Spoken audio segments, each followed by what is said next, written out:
Disfrutar de su trabajo.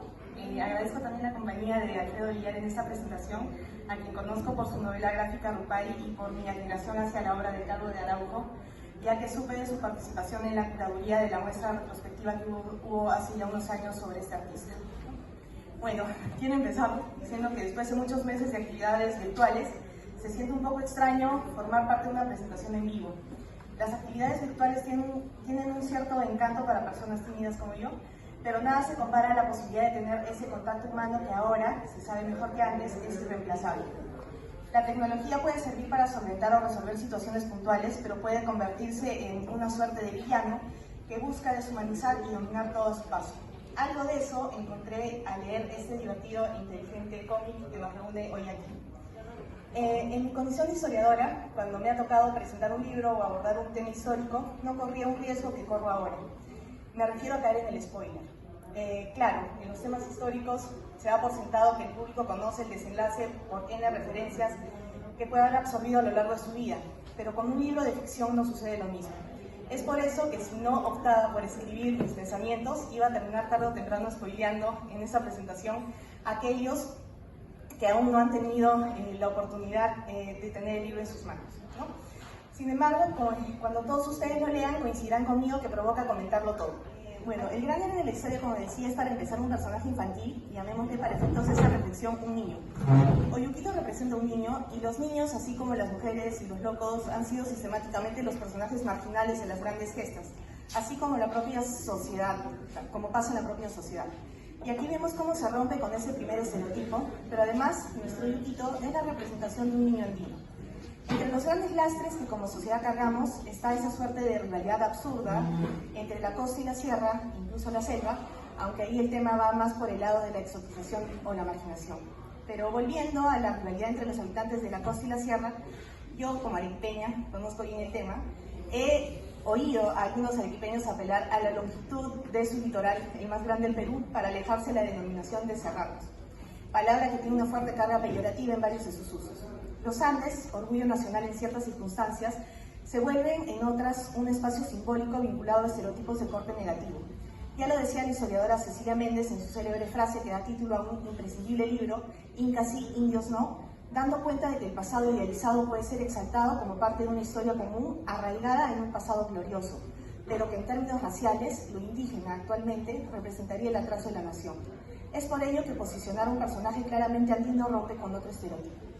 Pero ¿cómo estar seguros de que Oyukito reivindica lo serrano, lo andino, lo altiplánico? Pues queda claro a partir del uso del chullo.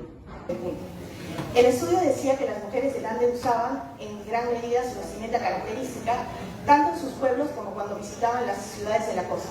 No había un intento de camuflarse, entre comillas, a través de la ropa en nuevos espacios, y esto además se veía muy claramente en las fiestas de las que participaban.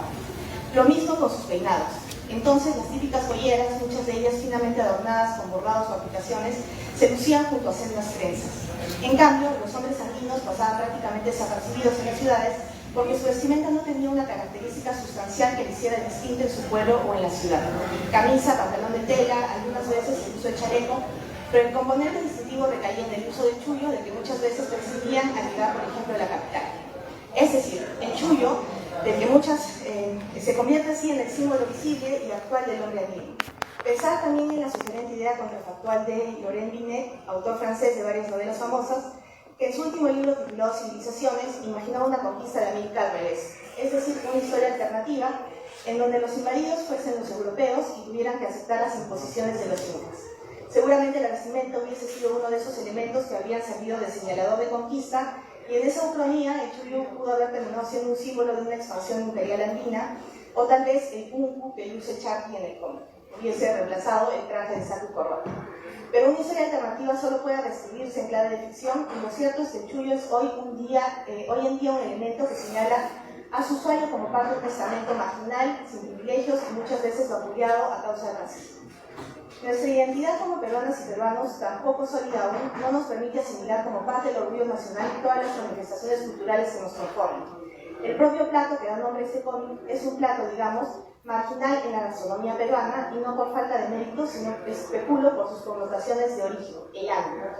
De hecho, he visto prepararlo ya no con charqui, sino con suave lomo de res y adquirir así un estatus más citadino. Pero volviendo al entrañable Oyuquito, héroe absoluto de esta historia, hubo algo que me conmovió profundamente a pesar del tono lúdico de la narración. Oyuquito es un desarraigado, ¿no? Ha sido arrancado, entre comillas, de su tierra y puesto en manos de una institución tutelar como la Iglesia Católica. No voy a ahondar en ese punto para no incurrir en el contenido spoiler, que además porque es una de esas referencias a las que solo los adultos comprenderán, espero, pero sí señalar en la ironía que hay en que la Iglesia Católica haya sido históricamente hablando una institución encargada de los expósitos o los huérfanos, cuando en cierto modo el cristianismo mismo lo fue. Recordemos que nació en el seno del judaísmo, pero fue rechazado y posteriormente fue acogido por Roma. Sin embargo, el trato a los expósitos o huérfanos se ha visto mancillado sistemáticamente por ciertos malos elementos dentro de la Iglesia que han pervertido la real misión de protección, es decir, se convirtió en cierta medida, como diría Obi-Wan, en aquello que juró destruir. Pero volviendo a los niños huérfanos, sobre todo me refiero a aquellos arrancados de la tierra altontina o arrancados de la parental, llevados a las ciudades sobre pretexto de un acceso a mejores oportunidades, han sido siempre, y recalco esto, esos seres inocentes que han sufrido los peores abusos de manos de aquellos que debían velar por ellos. La explotación laboral no ha sido la única cruz que han soportado. El abuso sexual ha sido, es, y luchemos para que no siga siendo, un secreto a voces que cada vez cobra más relevancia dada la ignominia y la aberración que implica violentar la inocencia de un o una menor. En esta historia se exponen de manera certera estas y otras situaciones de las que, como ya dije, se ha hablado siempre en medio oso. Oyuquito, portador de una candidez enternecedora, propia de la inocencia y la niñez, se configura como la alegoría del futuro, pero de un futuro sin mácula y sin traumas, tal como deberíamos mantener a nuestros niños y niñas si queremos de una vez por todas asumirnos como una sociedad responsable, madura y segura.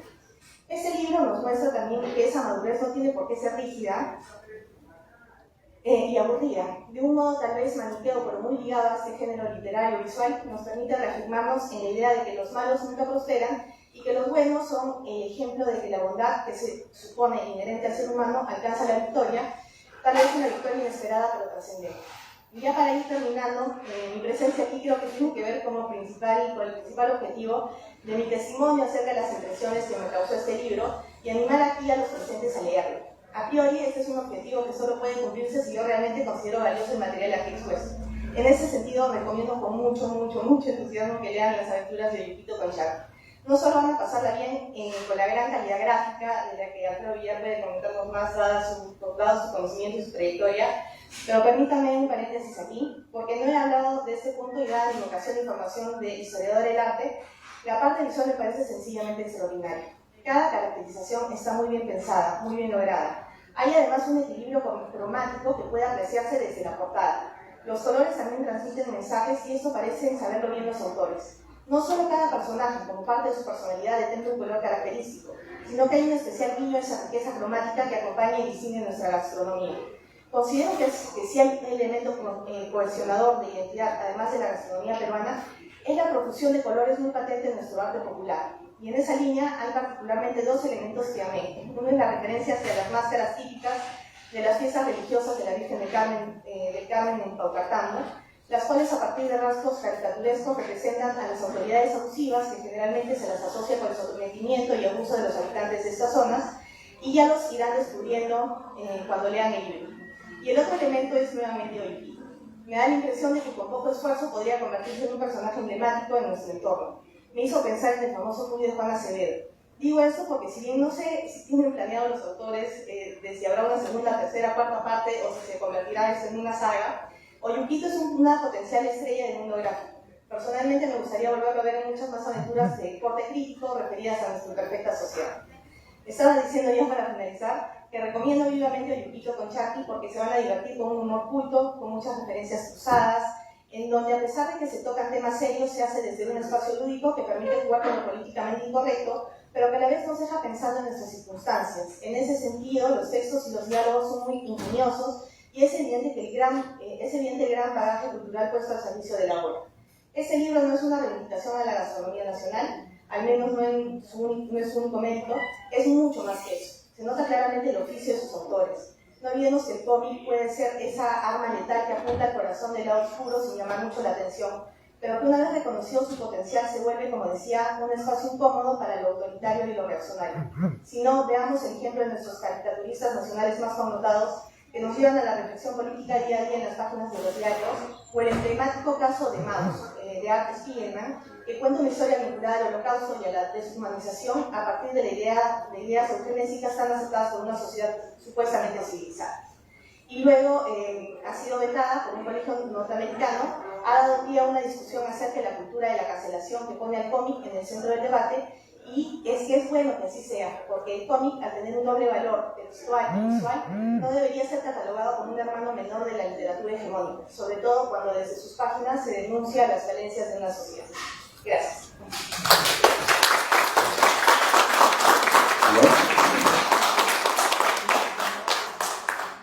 Ha sido muy interesante tus observaciones, ¿no? Sobre todo de ahí la relación que hay entre ciertas estructuras coloniales, ¿no? y cómo los autores han mezclado esta referencia de nuestras taras jerárquicas con la fiesta popular y a la vez con un mundo fantástico, ¿no? Que tiene de futurista pero que también tiene a la vez de colonial, ¿no? Entonces, bien interesantes esos cruces históricos, esas asincronías o esas rupturas, ¿no? de tiempo-espacio, esa mezcla de tiempos y espacios en este cómic, ¿no? A nivel del guión, ¿no? Y eso es algo bien, justo conversaba tanto con Sebastián como con José, lo complicado que es el tema cuando se trabaja. Cuando el autor del cómic no es, o sea, cuando el autor no es a la vez el dibujante o el artista, ¿no? Entonces, cuando hay un guionista y un artista dibujante. Entonces, eso es un tema bien complicado en el cómic, ¿no? Porque, bueno, yo también lo viví cuando fui autor de Rupa y ahí tenía que discutir con dos dibujantes, ¿no? Entonces a veces eran separaciones de meses, ¿no? Que no nos hablábamos porque no le había gustado a uno como había quedado el otro. Pero esas tensiones a la larga provocan una chispa creativa, ¿no? Entonces yo creo que es bien complicado este tema de en qué momento el guionista se infiltra en la cosa gráfica y el artista gráfico se infiltra en la cosa literaria del cómic, ¿no?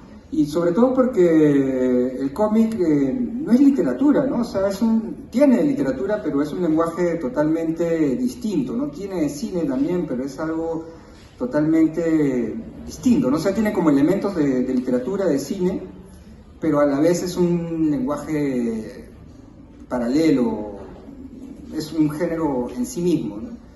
Y a veces, obviamente, uno que viene de la literatura, tanto José como yo venimos del campo de la escritura, nos cuesta entender a veces los códigos del artista que dibuja y a la vez de alguna manera cuestiona nuestro guión, ¿no? Entonces eso es... Y a la vez uno como escritor que se incomoda o se pregunta o no está satisfecho con el resultado del dibujo o de cómo se ha plasmado el guión que él había pensado en su cabeza o que habíamos pensado en la cabeza literariamente, ¿no? Entonces son cosas bien complejas, pero que es interesante cómo no se siente que hubiera habido una disputa, ¿no? en Oyuquito con Charlie, que obviamente la hay, ¿no? Pero yo conozco que estos procesos de autorías múltiples son bien complicados, ¿no? Pero lo interesante es, y lo que más me gusta de Oyuquito es digamos, lo bien logrado que está la empatía que los personajes logran con el lector, ¿no? O sea, ahí mismo uno se encariña especialmente con Oyuquito, pero con todos, ¿no? Con el perejil, con el ají panca, ¿no? Con la cebolla, todos tienen son personajes entrañables. Y los malos, ¿no? Los autoritarios, ¿no? Son personajes que desde su misma condición de ser crema, de ser viscosos, te causan cierta repugnancia, ¿no? Entonces está muy perfectamente lograda esta sinestesia de color, del sabor, ¿no? Con los contenidos, con la potencia simbólica de cada personaje, ¿no? Entonces eso es bien difícil de lograr y yo creo que eso también hace que Oyuquito con Charlie funcione tan bien, ¿no? Los personajes son entrañables y obviamente los los perversos son detestables, ¿no? Sin que parezca una dualidad, y no se siente forzada, ¿no? Ese enfrentamiento, ¿no? Y eso es lo que hace el buen cómic, ¿no? Te hace que tú te empatices con los héroes y rechaces a los villanos, ¿no? Y otra cosa es que me gustó mucho de Yukito, bueno, claro, aparte del tema, ¿no? Lo temático, ¿no? Que es un cómic muy peruano, ¿no? Es imposible que se haya hecho en otra parte del mundo, ¿no? Entonces, ahí la referencia que has hecho a Juan, por ejemplo, Acevedo, al Cuy, creo que habría que retroceder hasta los 80, hasta ciertas cosas que hizo Juan Acevedo con sus distintos personajes que tenían elementos peruanos, ¿no? Como creo que Cholín era un perrito calato, ¿no? Entonces él, digamos, como que Acevedo pensó en los 80s en cómo hacer un cómic de raíz peruana, ¿no? Y desde ahí creo que Yukito es como desde una perspectiva muy distinta a la de Juan, pero es digamos, es como lo que Juan intentó en los 80s, pero en el nuevo milenio, ¿no? Y con otro tipo de intereses, ¿no? Ya no tan, aunque sí hay algo político interesante acá que lo podemos discutir después, ¿no? El elemento político utópico que hay acá en el cómic, pero siento que después de muchos años se ha logrado un cómic totalmente de raíz peruana, ¿no? Que es imposible que se haya hecho en otro lado, ¿no? Muchas veces los cómics de la generación de los 90 son casi, bueno, se salió del tema político, ¿no? O del tema, o de otros temas, y se empezó a trabajar muchos temas de la interioridad, o de lo fantástico, ¿no? El cómic de los 90 para adelante tiene mucho de eso, ¿no? Y entonces me parece interesante que se haya logrado un cómic fantástico, pero a la vez con elementos muy peruanos, ¿no? O sea, es una ciencia ficción bien interesante lo que han logrado tanto José como Sebastián, ¿no? Y también, bueno, lo de la narración, ¿no? O sea, me parece que está también estupendamente narrado, ¿no? Cuando uno ve, por ejemplo, los cambios de eje, de plano, ¿no? Uno ve algo bien dinámico, ¿no? Porque a veces hay, digamos, barridos, ángulos aberrantes, unos contraplanos que a veces son inesperados, pero que le dan una gran dinámica a Yukito, ¿no? Es un cómic bien cinematográfico, bien ágil en sus secuencias, su sintaxis narrativa, visual, ¿no? Y también me gusta cómo cierta jerga peruana se ha vegetalizado, ¿no? Eso es bien interesante también, ¿no? Como ciertas jergas, o sea, ciertos giros muy peruanos se han vegetalizado y se pueden disfrutar, ¿no? En esa o sea, por ejemplo, no sé, hay momentos... ¿Ya? ¿Vegetalizado de vegetal? Claro, de vegetal. Sí, o sea, hay varias jergas que se han convertido al universo del... Hay jergas de todas las comidas. Claro, de todas las comidas. Pero básicamente los vegetales, ¿no? Siento que hay una cosa muy fuerte, ¿no? ¿Y qué más? No sé, yo creo que hay que felicitarlos y por este logro, ¿no? Porque creo que hace tiempo no me divertía tanto leyendo un cómic peruano. Digamos, aparte que es pura acción, ¿no? O sea, no hay... Es casi como una montaña rusa de acontecimientos, ¿no? Entonces, creo que eso hace que uno llegue al final de Yukito bastante satisfecho porque uno ha sentido muchas emociones, ¿no? Yo creo que el lector perfecto es obviamente, yo creo que desde un niño de 5 o 6 años hasta cualquier edad lo podría leer, ¿no? Pero yo creo que los niños y los adolescentes son los que van a disfrutar más con Oyuquito, con Charlie, ¿no? Obviamente también hay otro tema, y es el tema político, ¿no? El tema del enfrentamiento, de las comidas naturales, con los transgénicos que son de las transnacionales, y todo eso que es como un enfrentamiento de lo que no se ha resuelto en el Perú, ¿no? Que es todavía de cómo nos enfrentamos con lo que viene de afuera, ¿no? Cómo defendemos lo nuestro frente a lo foráneo, todo el problema. O sea, de acá podemos, digamos, extrapolar mucho de lo que sucede en el campo peruano, ¿no? Que está totalmente en peligro, ya sea por las mineras, por las grandes agroexportadoras, ¿no? Entonces, de alguna manera esta reivindicación del pequeño tubérculo tiene una carga utópica, política, ¿no? Que es un subtexto interesante, ¿no? Bueno, tú has leído el subtexto como colonial, que también es interesante leerlo, pero sí hay también un subtexto político muy actual en Oyuquito, ¿no? Yo creo que es interesante, ¿no? Uno sale realmente enamorado de los productos nacionales, ¿no? Digamos, de lo que sale de nuestra tierra, ¿no? De la forma en que preparamos nuestra comida, ¿no? Sin chauvinismo, ¿no? Yo creo que es una cosa interesante, ¿no? Porque se hace con un lenguaje que es universal, ¿no? Que es el lenguaje del cómic, ¿no? Y con formas que uno ha leído en los cómics de afuera, pero a la vez es totalmente un cómic nacional, ¿no? Entonces eso es muy interesante, porque es muy cosmopolita y a la vez muy nacional el Oyuquito. Y esa mezcla de cosmopolita y nacional, yo creo que es el cómic que más lo ha logrado, desde mi punto de vista, ¿no? Es el cómic que más ha logrado conjugar esos dos aspectos, ¿no? De utilizar un lenguaje cosmopolita, pero a la vez para hablar con un lenguaje muy peruano y con personajes muy peruanos, ¿no? Yo creo que hay que estar muy agradecidos con José y Sebastián por haber hecho una obra que yo creo que es clave para el cómic nacional, ¿no? Para el cómic y la literatura nacional, ¿no?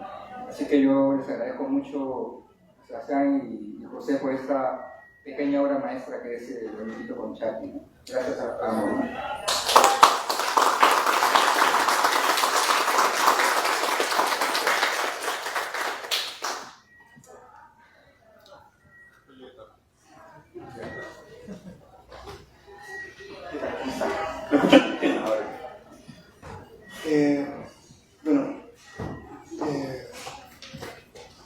Gracias a Marilina, gracias a Alfredo por las palabras, realmente me han conmovido.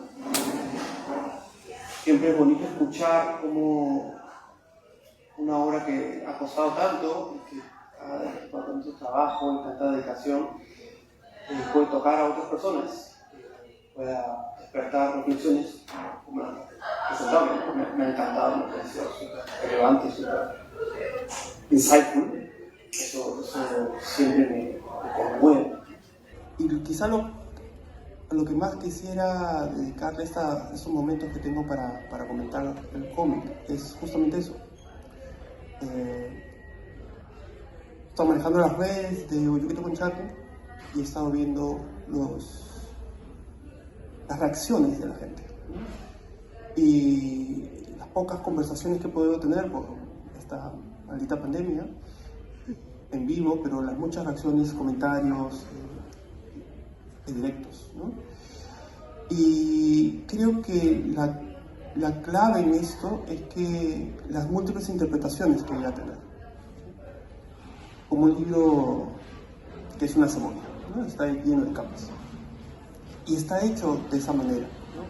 Las múltiples discusiones, enfrentamientos y discrepancias que hemos tenido con Sebastián en el proceso, como bien lo mencionaba Alfredo, creo que lo que ha logrado es justamente que podamos ir metiéndole cada vez más capas. De pronto algo que no queríamos decir, digamos, a todo volumen, lo decíamos en poco volumen, ¿no?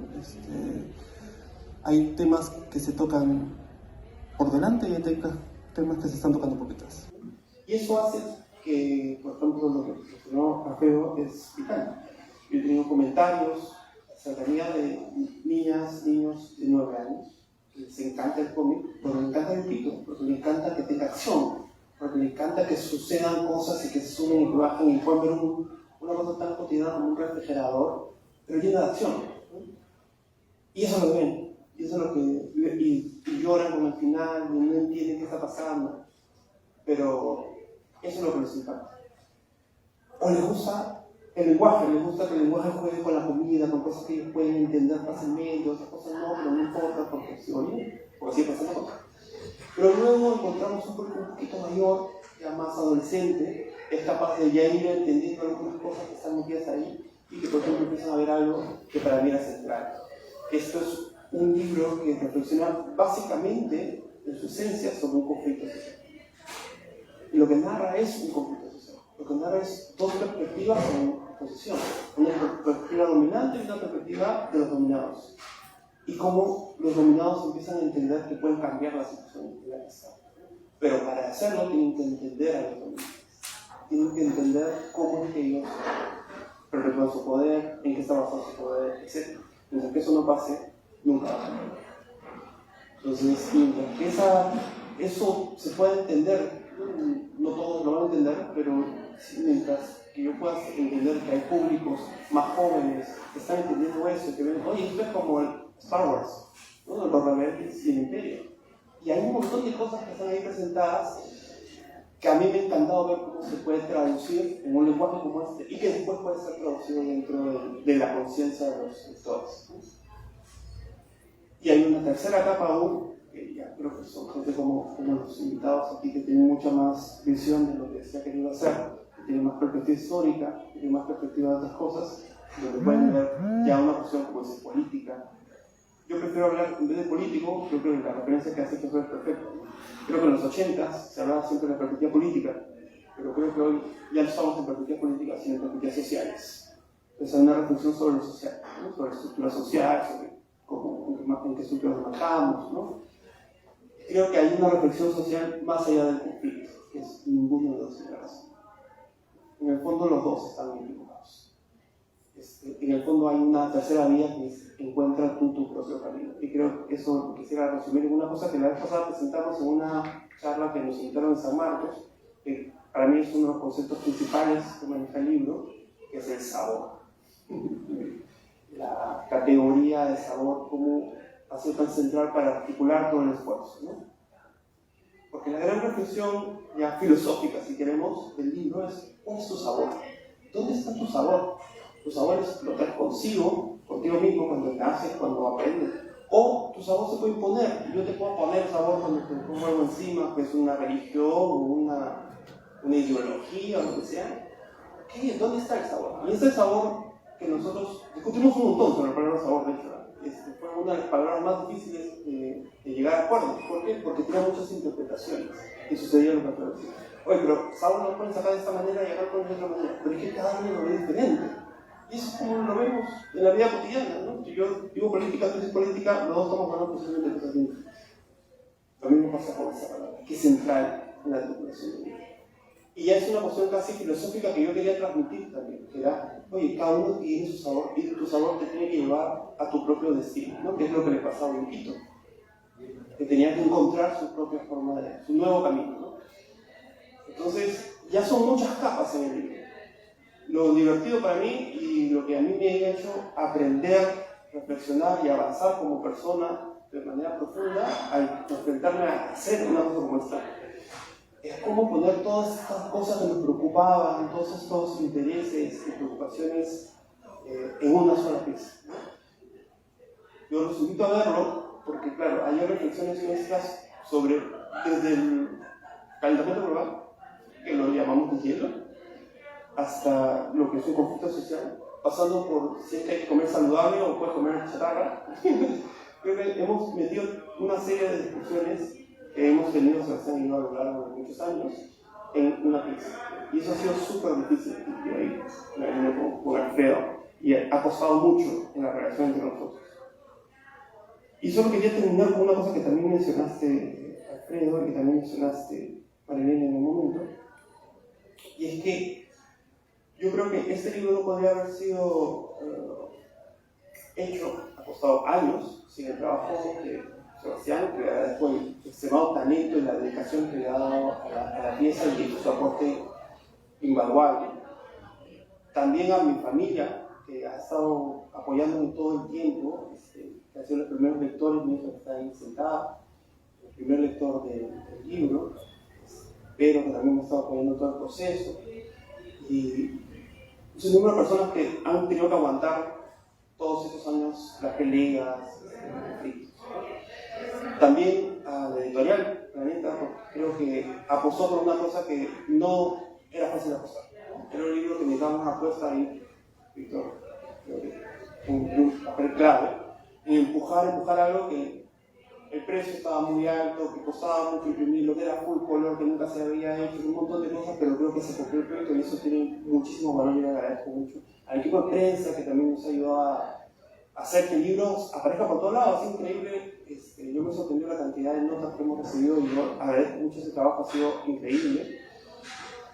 Y todo eso ha desencadenado este libro, que mi última reflexión va al último que creo que mencionaste, Alfredo, que es, creo que es una visión peruana, ¿cierto?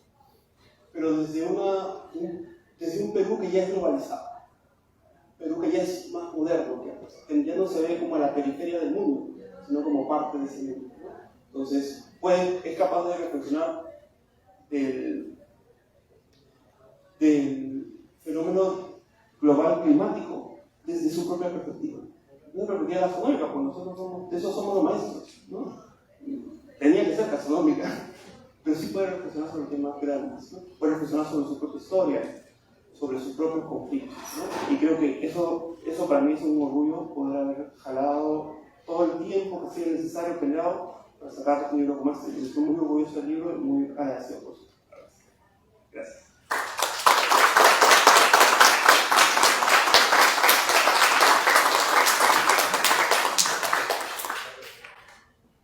Buenas noches, ¿qué tal? Soy Sebastián Burga.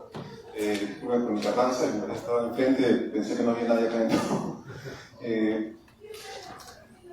Ahora viene una serie de reflexiones acerca de este cómic que en verdad se han despertado desde la publicación por el tema de las entrevistas, que nos han hecho siempre bastante las mismas preguntas y todo esto.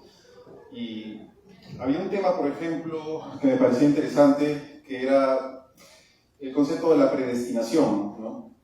Sobre los personajes, que no sé si estoy hablando, si voy a decirlo de una manera muy desordenada, pero está el tema de que estos personajes ya estaban hechos para conocerse, o sea, desde que Oyuquito se encuentra con Charqui, que es ese primer encuentro, a Charqui lo encuentran en el freezer, a Oyuquito lo iban a untar las salsas,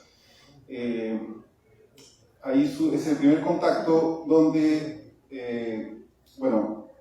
hay este encuentro y poco a poco la historia se va desarrollando a modo de que iban a encontrarse los demás personajes aún antes de saber cuál era su final, porque, o sea, digamos que cada ingredientes como estos, sobre todo tan especializados en un frigidor común, tienen un propósito muy específico, o sea, cómo iban a ser cocinados, ¿no?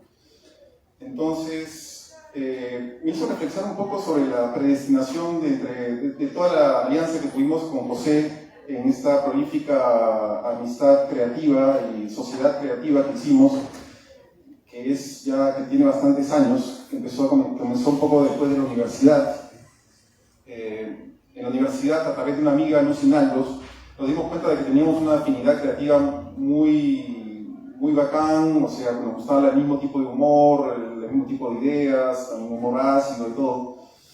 Entonces, creo que es el mejor proyecto que hemos hecho. Hemos hecho un montón de proyectos juntos después.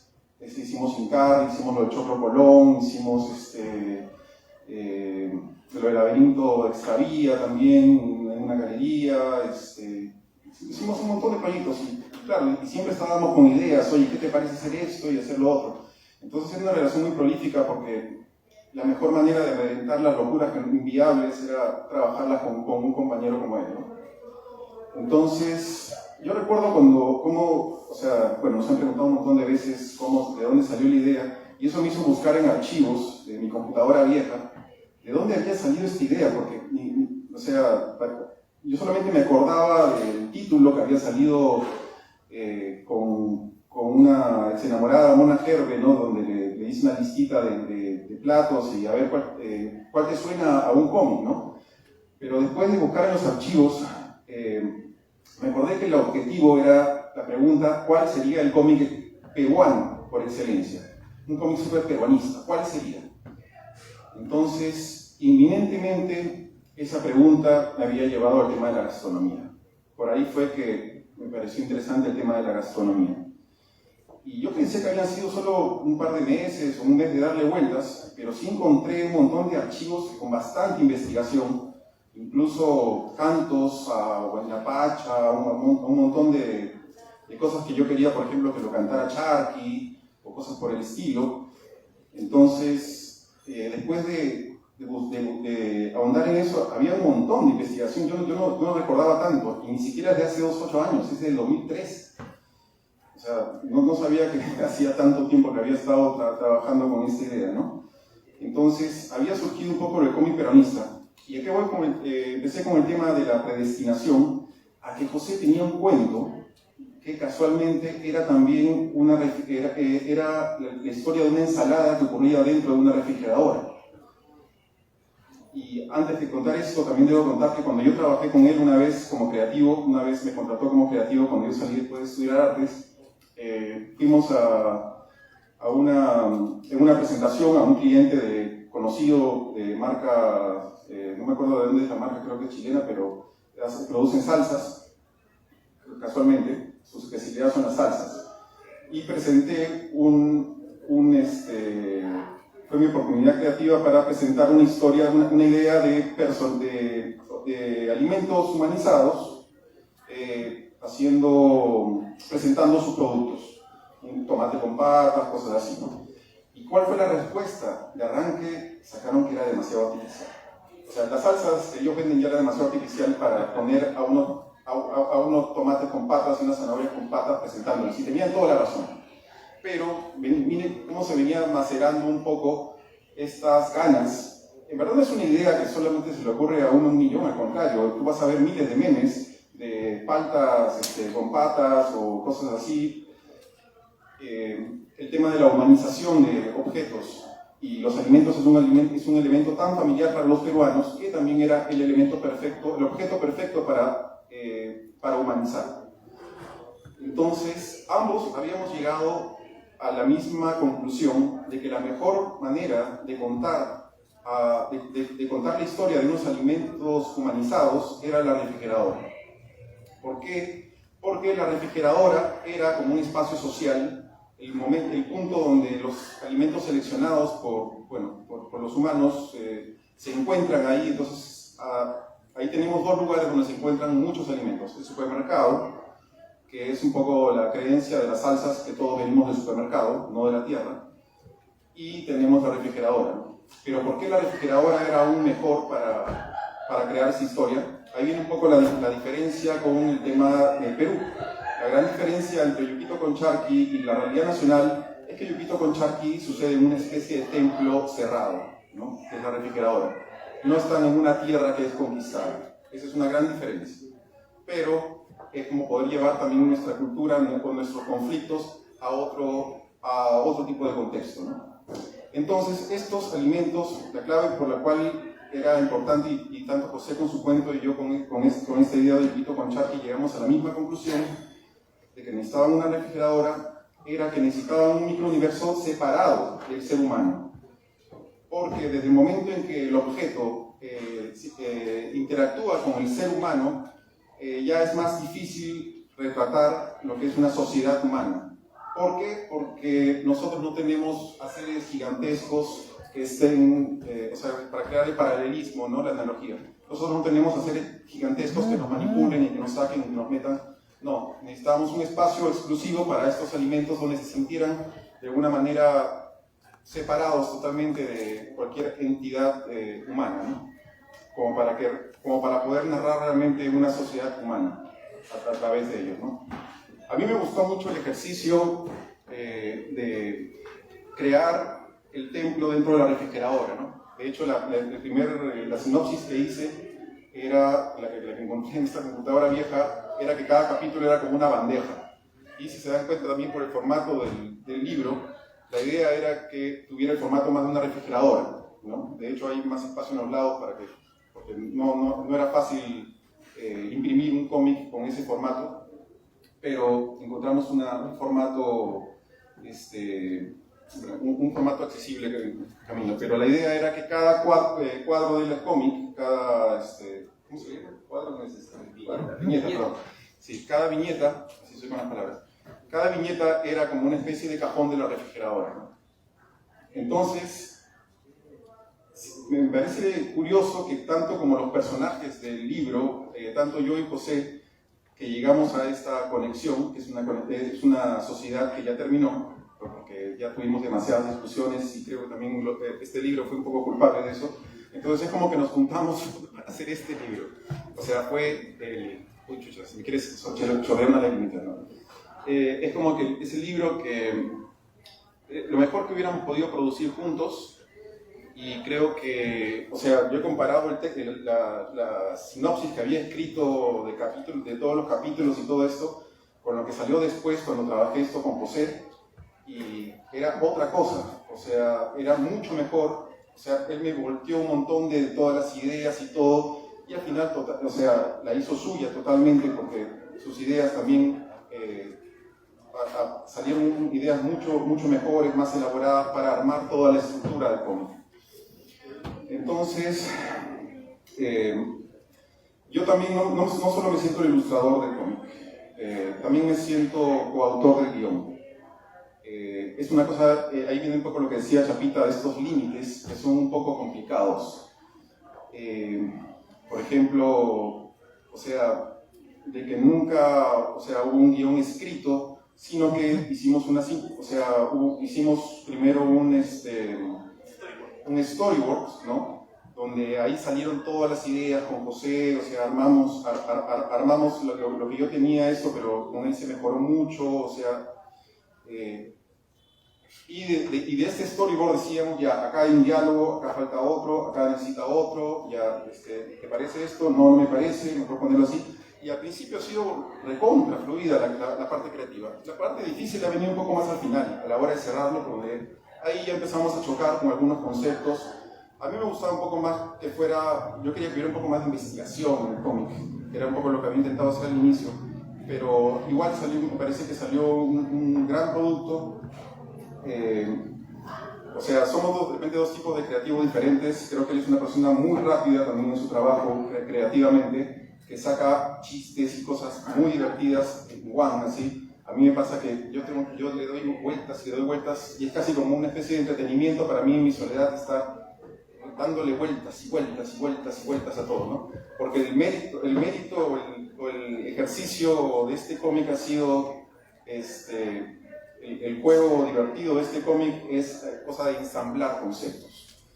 ¿Cómo ensamblamos? ¿Cuál sería la analogía de esto? ¿Cuál sería el equivalente a la iglesia de la refrigeradora? O sea, ahí lo que iba a hacer hace un rato que ya se me cortó, diseñar el templo, por ejemplo, ¿cuál es el lugar de las salsas en la refrigeradora? Es la puerta de la refrigeradora. Entonces las salsas son las dueñas, o digamos las que se han apropiado la puerta al cielo, digamos. Si es que otorgamos esta presencia humana que eventualmente recoge, nadie sabe a dónde la lleva, solo algunos que han sufrido como la cebolla saben a dónde se las están llevando, porque ahí tenemos a la media cebolla que le quitaron su media mitad. Entonces, son personas que viven en un nivel de ignorancia y que eventualmente los recogen, ¿no? Y cuando los recogen, bueno, y iba a terminar lo de la puerta de la refrigeradora, bueno, que las salsas son como las dueñas de o sea, como que se han apropiado, como lo decía la iglesia, del concepto de qué hay en el más allá.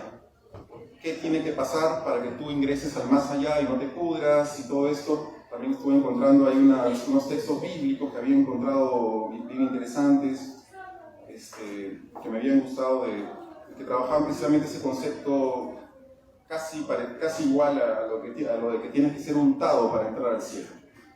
Entonces, curiosamente el otro día estaba leyendo a un amigo que estaba argumentando, parece que es un investigador que había leído a los primeros cronistas peruanos, aprovechando que estás aquí, y que decía que todo el tema de los dioses, todo el tema de las divinidades incaicas y precolombinas habían sido creadas por la iglesia. a mí me sonó un poco raro porque, no sé, o sea, yo había encontrado también cantos incaicos, a Huiracocha y todo eso, ¿no? Pero sus argumentos eran que era una manipulación necesaria que había hecho la iglesia, que había trastocado la historia original, y bueno, y la verdad es que hay un gran misterio sobre el significado real que tenía todos los conceptos precolombinos para los indígenas, para los peruanos, bueno, perdón, los peruanos no, para toda la cultura precolombina, ¿no? Es un tema bien complejo y siempre vamos a discutir cuál es el significado de un huaco, por ejemplo, ¿no? Si es una cosa de retrato o es una cosa de divinidades o cosas por el estilo, ¿no? Y otra cosa que quiero mencionar, que de repente, fuera de timing también, respecto a lo que estaba diciendo hace un rato, sobre el tema de la objetualización, perdón, de la humanización de objetos. Hay un tema que me interesa mucho acerca de encontrar a una especie de divinidad o Dios detrás de cada relato.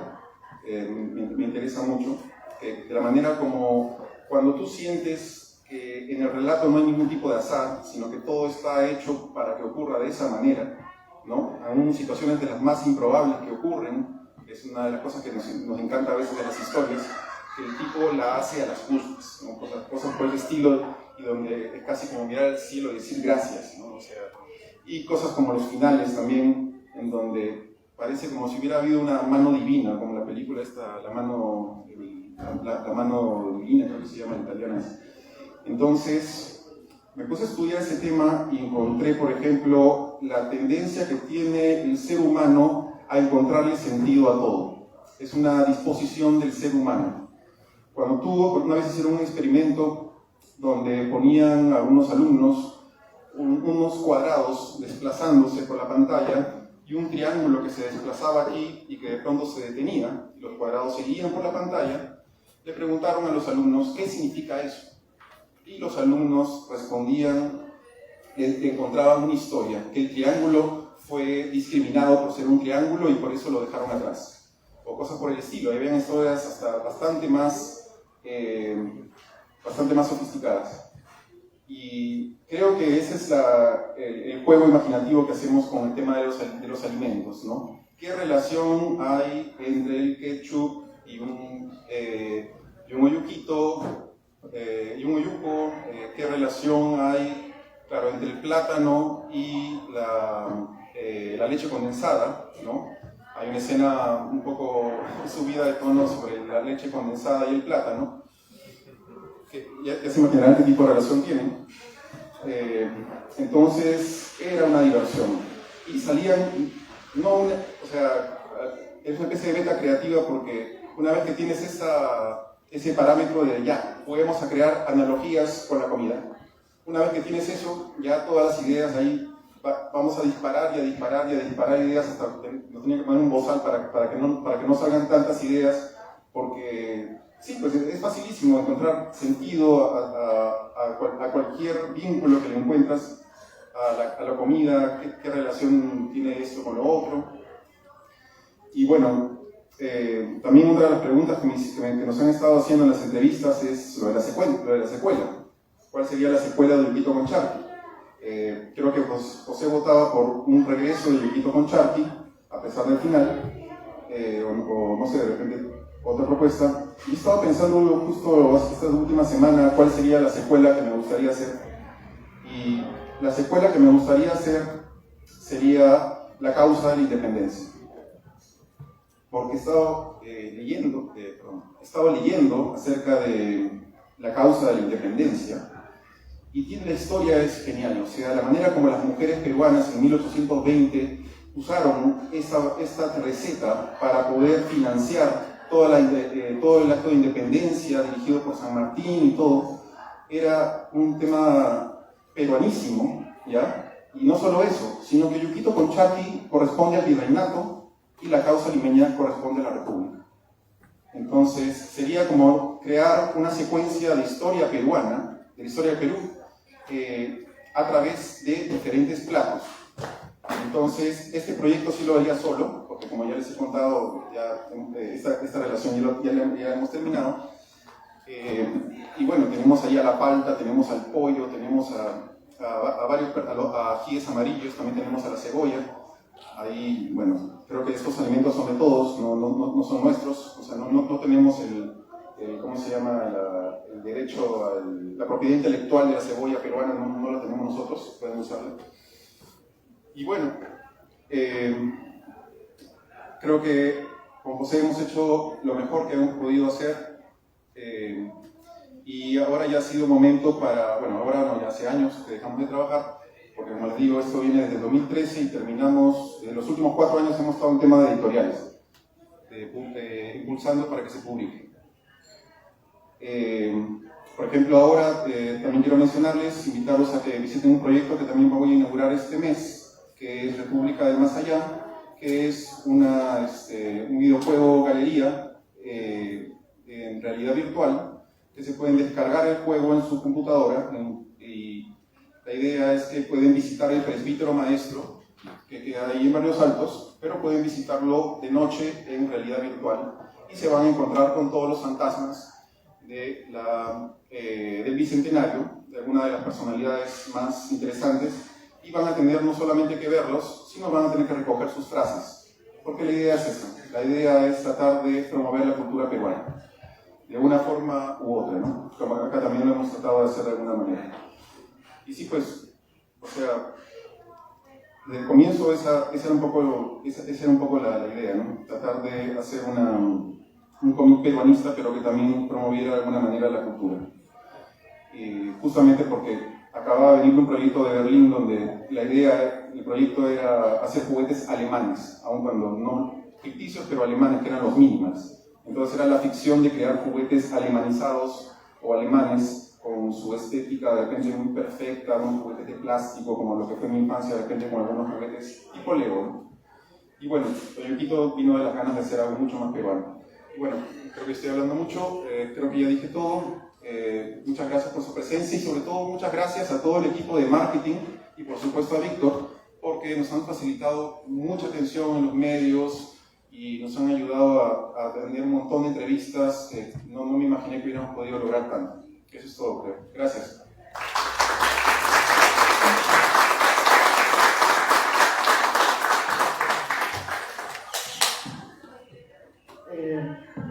Bueno, muchas gracias, de verdad ha sido bastante emotiva la mesa.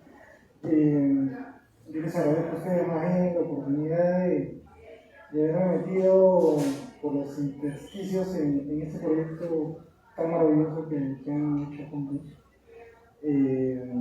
Me siento un intruso, me siento que me estoy dando créditos que en absoluto tengo. Desde que tuve acceso al proyecto me enamoré de él y formar parte del trabajo que han hecho en este tramo final ha sido un verdadero privilegio. Les agradezco la confianza, les agradezco el trabajo. De verdad, como dice Alfredo, no me parece que sea en absoluto un hipérbole. Sí creo que es una verdadera obra maestra la que han logrado. Nada, tiene larga vida todavía Boyuquito. Esto recién empieza. Muchas gracias Marilena por tu atenta lectura, por tu entusiasmo y por el cariño, ¿no? Que eso es lo que transmite justamente la comida peruana, ¿no? Justamente esa reminiscencia que tenemos, que es casi infantil, de regresar al colegio y que nuestra mamá nos espere con un plato de comida caliente, ¿no? Es como que otra forma más bonita de demostrar el cariño, ¿no? Si alguna posibilidad de mestizaje más allá de lo religioso probablemente hay, ¿no? O que nos hemos terminado de comer, para seguir con estas analogías alimenticias, es sin duda el tema de la comida, ¿no? Del cual nos sentimos plenamente orgullosos, ¿no? Y que ha ayudado de alguna u otra forma a borrar ciertas barreras que creíamos infranqueables en algún momento, a pesar de que todavía hay mucho por qué trabajar, ¿no? Alfredo, muchísimas gracias, ha sido un placer tenerte aquí. Nada, a nombre de Editorial Planeta, nuevamente les agradezco su presencia, a nombre de Virrey también. Los invito a que adquieran el libro, a que lo recomienden, a que lo comenten, a que sigamos celebrando a estos dos autores estupendos que han logrado una obra verdaderamente trascendental. Muchísimas gracias, buenas noches.